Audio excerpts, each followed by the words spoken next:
Welcome, everyone. Welcome to our Wednesday meditation gathering. I'm so glad you're all here to share this time together. This week, we have the founder of Miracle Network, Ian Patrick, who will lead us in meditation, and then we'll have 20 minutes of silence.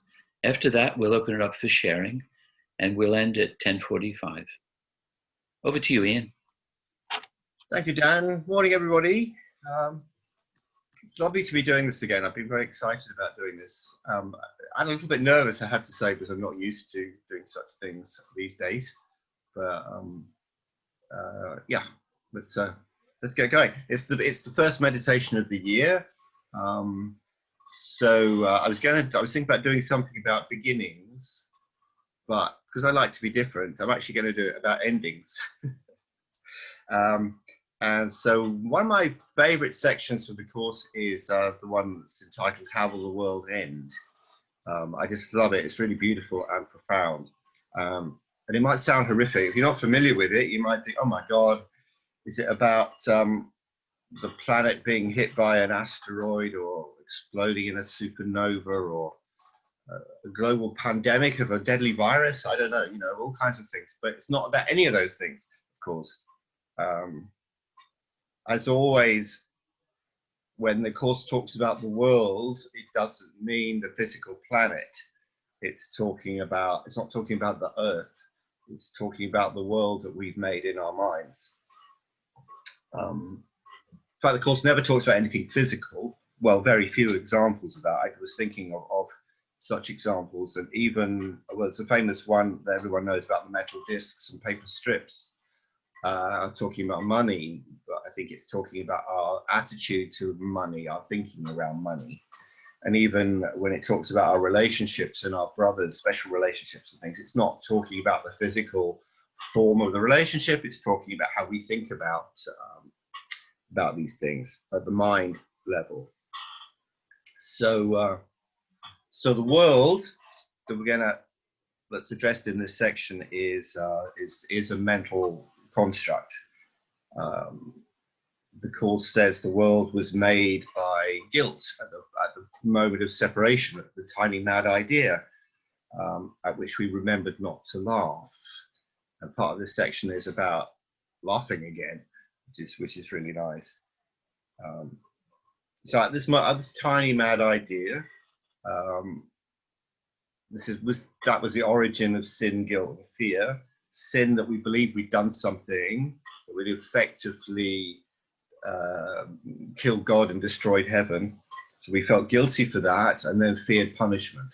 So that was the original. That's the origin of the ideas of sin, guilt, and fear. So the world we're talking about ending in this section is the world that we experience it, and it's ended through forgiveness, of course. Forgiveness is the letting the illusion of guilt go. It's reversing the thought system of the world. That brings the world that we know to an end. So I'm going to read the section. I'm not going to read the entire section. I've cut out some little bits of it, and then there's a few comments I'm going to make as we go along the way. And then Sharon will ring the bell when I get to the end of that, and then we've got the 20 minutes of meditation. So, how will the world end? Can what has no beginning really end? The world will end in an illusion as it began. Yet will its ending be an illusion of mercy? It's talking about forgiveness. The illusion of forgiveness, complete, excluding no one, limitless in gentleness, will cover it, hiding all evil, concealing all sin, and ending guilt forever. So ends the world that guilt has made. For now it has no purpose and is gone. The father of illusions is the belief that that's sin, guilt, and fear, have a purpose, and that they serve a need or gratify a want. Perceived as purposeless, they are no longer seen. Their uselessness is recognized and they are gone. How but in this way are illusions ended? They have been brought to truth, and truth saw them not. It merely overlooked the meaningless. Until forgiveness is complete, the world does have a purpose. Now, that's one of these Course in Miracles conundrums, really, that an illusion has a purpose. But he goes on to explain what it means by that. Until forgiveness is complete, the world does have a purpose. It becomes the home in which forgiveness is born, and where it grows and becomes stronger and more embracing. Here it is nourished, for here it is needed. So it's talking about the world as a classroom, really, to learn our forgiveness lessons. A gentle Saviour, that's the Holy Spirit. A gentle Saviour, born where sin was made and guilt seemed real. Here is his home, and here there is the need of him indeed. He brings the ending of the world with him. It is his call to God's teachers. It is his call God's teachers answer, turning to him in silence to receive his word. The world will end when all things in it have been rightly judged by his judgment. So that's judged to be innocent, to be holy. The world will end with the benediction of holiness upon it, when not one thought of sin remains. The world is over. It will not be destroyed, nor attacked, nor even touched. It will merely cease to seem to be. I love that last line. So it's not saying it will cease to be. It says it will cease to seem to be. Amazing. Certainly, this seems to be a long, long while away. When not one thought of sin remains, appears to be a long-range goal indeed. But time stands still and waits on the goal of God's teachers. Not one thought of sin will remain the instant any one of them accepts the atonement for himself. It is not easier to forgive one sin than to forgive all of them. So this is about willingness. The illusion of orders of difficulty is an obstacle the teacher of God must learn to pass by and leave behind. One sin, perfectly forgiven by one teacher of God, can make salvation complete. The world will end when its thought system has been completely reversed. Until then, bits and pieces of its thinking will still seem sensible. The final lesson, which brings the ending of the world, cannot be grasped by those not yet prepared to leave the world and go beyond its tiny reach. What then is the function of the teacher of God in this concluding lesson? He need merely learn how to approach it, to be willing to go in its direction. So then the last paragraph is a stunning one in my mind anyway. I love it. I might get emotional. The world will end in joy because it is a place of sorrow. When joy has come, the purpose of the world has gone. The world will end in peace because it is a place of war. When peace has come, what is the purpose of the world? The world will end in laughter because it is a place of tears. Where there is laughter, who can longer weep? And only complete forgiveness brings all this to bless the world. In blessing, it departs, for it will not end as it began. To turn hell into heaven is the function of God's teachers. For what they teach are lessons in which heaven is reflected. And this is what we're going to do now. And now sit down in true humility and realize that all God would have you do, you can do. Do not be arrogant and say you cannot learn his own curriculum. His word says otherwise. His will be done. It cannot be otherwise. And be you thankful it is so.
Okay, open your eyes slowly and come back into the room. We have approximately 17 minutes left for sharing your reflections and your questions. If you'd like to speak, raise your hand or use the reactions button at the bottom of your screen, and I'll take you off of mute. And if you'd like to ask Ian a question or a comment with confidentiality, put your message in the chat function at the bottom of your screen and I'll read it out.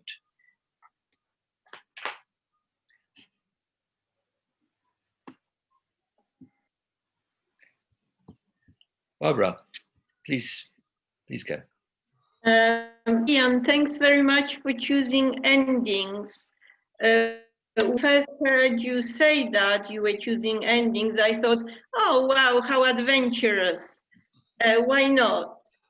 And when we went into our meditation, at the very beginning, Jerry Jampolsky came into my mind. He died at the end of December. And suddenly I thought, the endings, everything fell into place. Jerry Jampolsky has been a companion throughout my journey with the Course in Miracles. When I first bought the Course, and I solemnly opened it and started reading a couple of pages and didn't understand anything, I just found a fat space on my bookshelf and placed it there for about 2 years. But the seed was here and in my heart. So something told me to read books about A Course in Miracles. And I think the very first one I read was Jerry Jampolsky's Love is Letting Go of Fear. I no longer have the book, but I still remember one drawing where I think fear is being taken by a balloon into the air. And I felt I was doing the right thing by reading books based on A Course in Miracles. They spoke language I could understand. And over the years, I read some other books by Jerry Jampolsky. And again, during the meditation, his book, which he wrote with Diane Sirinsoni, I think it's called Aging with Attitude, came to my mind. And I think I've got it on the shelf and I already read it. And now I feel drawn to rereading it. Also, another thing that occurred to me is beginnings and endings seem to be two sides of the same coin, because I feel that for Jerry, now it's a new beginning. For me, the fact that he died is a new beginning without Jerry. So everything just feels poignant. Thank you, that I wanted to say. Thanks, Ian. Thank you, Barbara. I didn't even think of Jerry in terms of endings, but yeah, I was aware that he passed, about a week ago or so. And thinking about him in the last few days, I realized I'd never read Love is Letting Go of Fear. I'm familiar with it, I've dipped into it, but I've never read it from cover to cover. So probably only takes a couple of hours to read. It's very succinct. So my intention is to read it. So thank you for the reminder again, Barbara. Yeah. And I note that you struggled, you say how you struggled with the Course in Miracles at the beginning, but my first recollection of you being in a workshop with you was with Michael Dawson. So you've become quite advanced by that point, I would say.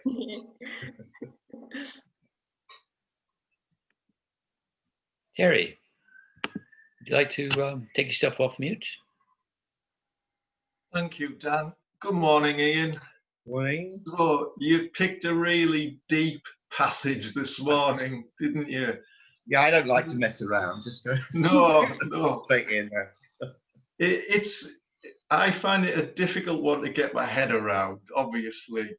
And I know, maybe I've got to reread Gary Reynard's Disappearance of the Universe and what have you. And what kind of comes to mind when you were reading?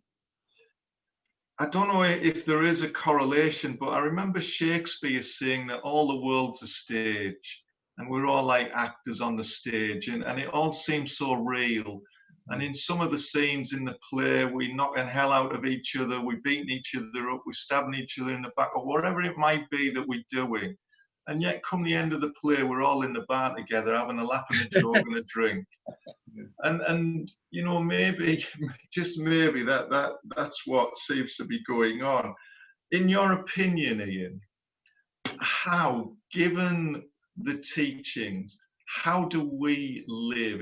If we are really going to devote ourselves to embodying the teachings of the Course, how do we live our lives knowing the kind of the teachings that the Course is espousing, and the end of the world and all the rest of it, what you've described? What's the best way to live out each and every day, would you say? I think the way of a Course in Miracles student is to live your life in the normal fashion, in the way that you were before, but with a different attitude, with an attitude of forgiveness, acceptance. I mean, it's just like it says in that section. Actually, it's all about forgiveness. Approach every moment of your life from a forgiving point of view. Whatever the world throws at you, whatever life throws at you, as soon as you remember, because I think because we're so identified with our egos, normally our first response is is anger, irritation, whatever it is, fear.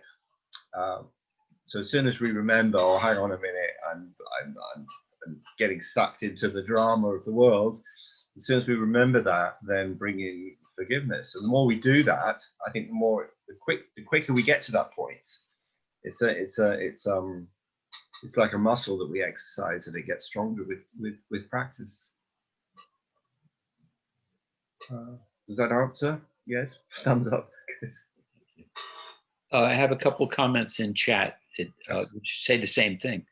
Please, where in the Course can I find what Ian read, what you read, Ian? Oh, sorry. Yes, I didn't say. It's in the Manual for Teachers, section 14. 1.4. Great. Okay. Angela, take yourself off mute. Yeah. Hello, Ian. Hello. Thank you for that. That was really lovely, and thank you for the reminder. I haven't heard or read that section for ages, so it was really lovely to hear it again. And I liked the bit where towards the ending, where it says, well, how can the teacher of God now proceed, or I can't remember the words, and it says just to be willing to go in its direction, this last lesson. Yeah. That will take us finally out of this world, not necessarily physically. The teacher of God in this concluding lesson? It was the question. Yes. Yeah. So just to be willing to go in the direction of it, so we don't have to have learned the lesson to share or anything. And that's a gentle. Well, that's what the Course is, quite gentle, isn't it? In its teachings and its expectations of us. Very.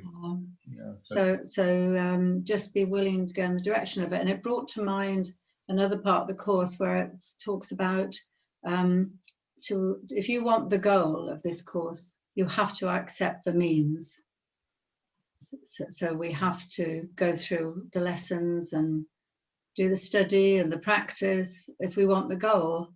Yeah. And in fact, that brought to mind just back to this world, this earth we're living in at the moment. I remember having a discussion with somebody and complaining about all the measures and the restrictions. And I said then, well, if you want the goal of release from this situation we're in now, you have to accept the means. And this is the only means that they've come up with at the moment. So we have to accept that what's happening now, so that we can hopefully have the goal of release from it all. So it's kind of, it's the same thing. Any goal we want, we have to accept the means.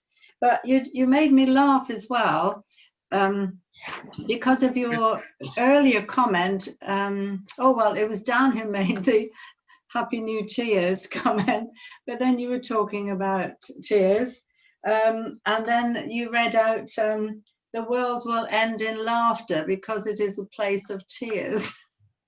Right. Oh, yes. Yeah, very good. I think it's a different spelling. Yes. Yeah, but that did make me laugh. So, yeah, so you see, it did end in laughter. Good. Laughing about tears. So anyway, thank you very much, Ian. It was a lovely meditation. Thank you. It led us into a lovely quiet place. So thank you. Yeah, thank you, Angela. Appreciate it. And just a couple of comments. You're talking about that we had to accept what we're faced with. I think, I can't remember exactly how you phrased it now. But yeah, accepting the means. Yeah, that's right. Yeah, accepting the means. Yeah, how could we? So we've got lessons to learn. Our forgiveness lessons. We can't learn anything unless there's a classroom in which to learn them in. So if we go through life resisting the lessons in the classroom, we're never going to get anywhere. We're just a life of resistance. So to learn our lessons, we have to say, oh yeah, this is what's up for me now, and accept the lesson and learn from it. So we need this classroom, which is the world, and everything that happens in it. It's part of the means, and the willingness to learn goes back to well, just to add to what I said to Terry. I guess that willingness is part of the how a Course in Miracles student lives his life. Having that willingness to forgive. Thank you. Yeah. Sarah, would you like to take yourself off mute? Yeah, hi. While we're having the meditation, I got a vision of a dog and how we treat our dogs. For instance, my daughter, who was 9, our dog, who was quite a puppy, she ate her Christmas chocolate and she also chewed her boots. But I mean, she just didn't even see that. She just said, no, Tilly couldn't possibly have done that. And it would have been quite a different reaction if her sister had done something like that. Mm. And also, she's quite old now, the dog, and she's pooing and peeing in the morning. And we're, we just clean it up and accept it and have compassion for her. So I just thought it's a good image, how we might treat a dog who doesn't really, in their defensiveness, their safety lies. They don't attack us, they just do their irritating things, and it's quite easy to forgive them. That's one thing. Yeah. And the other thing was, you said, one sin perfectly forgiven by one teacher of God can make salvation complete. No, hasn't Jesus already done that? Hasn't he done that? Yeah. So I mean, hasn't that already happened? Yes, good point. Well, it has, in fact, in truth, because none of this is actually happening. Mm. So he has forgiven the world, and the world has already ended. We're just I know this messes with your head, I guess, with your brain, but we're reliving this world that's already ended. And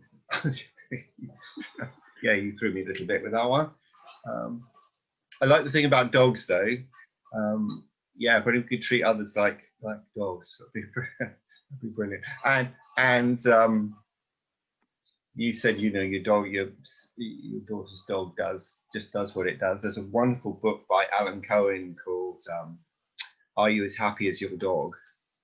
And dogs animals just seem to live in this place of accepting and loving. They forgive whatever you do, you know, if you leave them for some time on their own, and they don't hold any grudges, it would seem. So if only we could be like dogs as well as treat other people like dogs, would be great. I think it would make the world a better place. I have something in chat. It says, Yeah. "Thank you for explaining it as you read it out, Ian. It was very clear. Great start to the year to begin with the end in mind." Yeah. Thank you, whoever that was. Dennis. Take myself on mute. Oh, I'm off mute.